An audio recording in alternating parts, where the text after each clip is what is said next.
This is the Civil War project for Aubrey and Ash. Some of the things that will be discussed in this presentation is what the average soldier may have, what specifically Union soldiers may have, and what specifically Confederate soldiers may have. The average soldier carries around 40 pounds of supplies.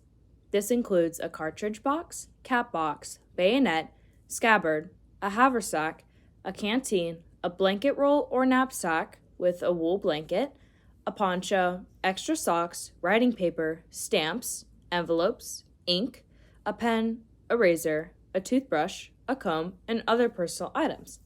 The knapsack includes a one-man tent, a ground sheet, and an overcoat. Often, there was a rolled blanket strapped to the top of the knapsack. Weapons and ammunition were a large part of what the soldiers carried. Each infantry soldiers carried 6 to 8 pounds of ammunition daily. All soldiers carry muzzle-loaded muskets, and the cavalry uses carbine rifles. Both soldiers and cavalry used cap and ball revolvers. Cartridge boxes are slung over a soldier's left shoulder on a leather sling and have 40 rounds of ammunition.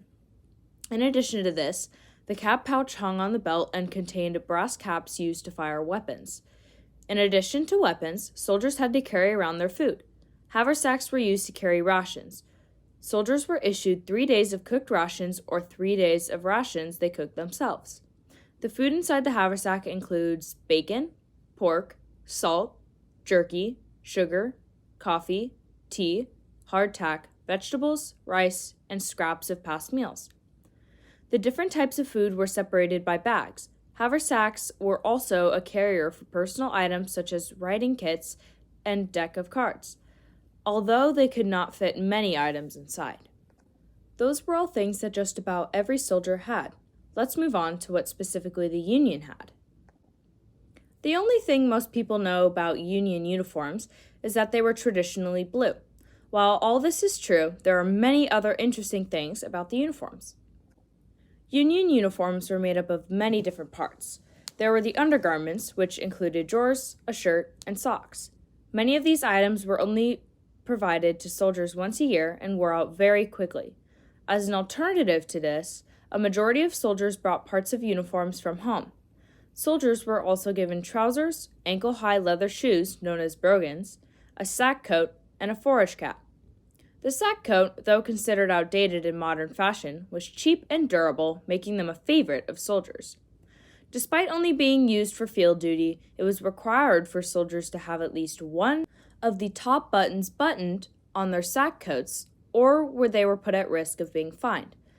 The forage cap was popular among Union soldiers because it's light, durable, easy to pack, and had a wide brim that covered soldiers' faces from the sun. In the Army, each soldier's forage cap had their regiment and company letters on it. Many Union soldiers also wore vests. They were popular in fashion at the time, but weren't issued as a part of the standard uniform, so many men brought theirs from home. Another thing popular at the time of the Civil War was facial hair. The majority of soldiers had mustaches and long beards, as well as sideburns. There were many different types of uniforms in the Union Army. For example, each unit of the military had their own unique uniform, such as the cavalry, artillerymen, and sharpshooters. The cavalry had yellow stripes and trim on their jackets and trousers. The artillerymen had red forage caps, shell jackets with a trim, and a red stripe on their trousers, depending on rank. Union sharpshooters wore uniforms good for camouflage. Green colors and buttons made it especially easy to avoid glare from the sun. Many uniforms were also different from each other because of rank. Originally, rank used to be displayed on the uniform in an obvious manner which left high-ranking officers targets on the battlefield. As a result of this, subdubbed insignia was institutionalized on the battlefield. Shoulder straps with a cloth backing were used to determine rank on the Union uniform. A strap with nothing on it was a second lieutenant, a strap with 1 gold bar is a first lieutenant, one with 2 gold bars is a captain, and a strap with a gold oak leaf cluster signifies a major. One with a silver oak leaf cluster is a lieutenant colonel, and a silver eagle is a colonel. A strap with 1 silver star is a brigadier general, one with 2 silver stars is a major general, and 3 stars is a lieutenant general. The cloth backing on the strap is the same color as the soldier's branch of service. A commanding officer, such as a general's color, is a dark blue. The infantry color is light blue. The artillery color is red. The cavalry color is yellow. And the sharpshooters are green. Strips of fabric on the trousers, known as welts, matched the branch of color of the insignia. In addition to the insignia, the type of coat soldiers wore also reflected their rank.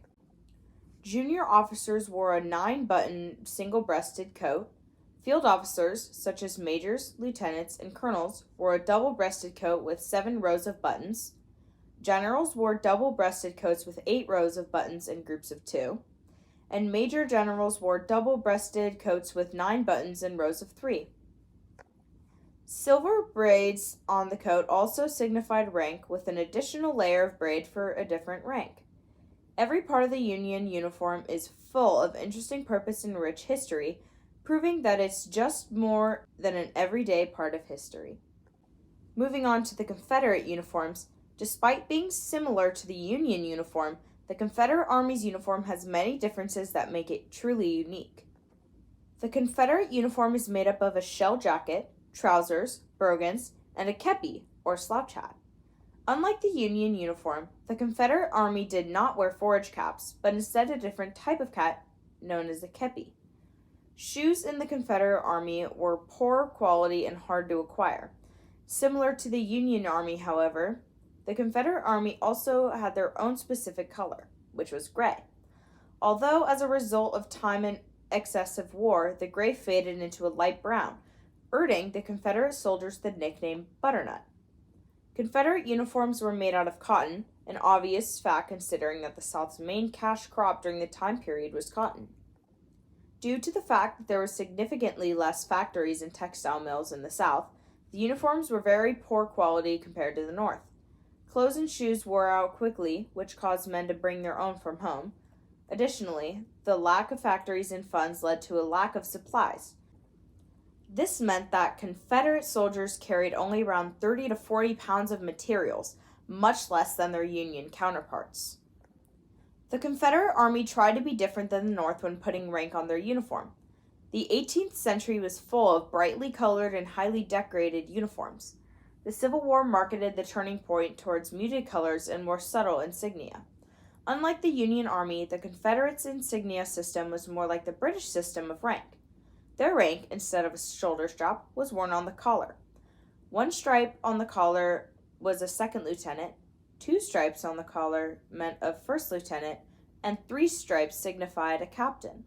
For field officers, it was stars instead of stripes. 1 star meant a major, 2 stars meant a lieutenant colonel, and 3 stars meant a colonel. Generals had 3 stars with a gold wreath around them on the collar. The cuffs and the collar of the coat was the color of the branch of service, similar to the cloth backing of the Union's shoulder strap. Also, akin to the Union Army, the Confederate soldiers tied a silk sash around their waist. The generals wore a buff color sash, cavalry wore a yellow sash, medical staff wore green sashes, and all other soldiers wore red or crimson sashes. The button on the Confederate uniforms were different than the Union ones.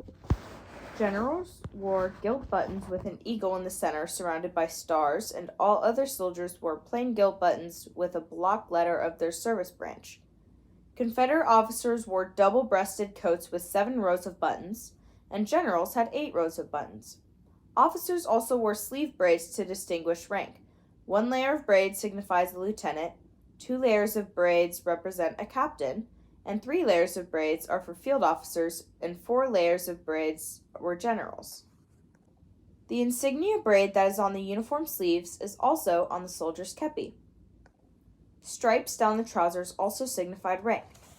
Generals had 2 gold stripes down the leg, regular staff had 1 smaller gold stripe down the leg, medical staff had 1 small black stripe with gold cording along the outside, and other units had a small stripe of their branch color down their leg. Although similar to the Union uniform, the Confederate uniform has many distinctive differences that makes it unique.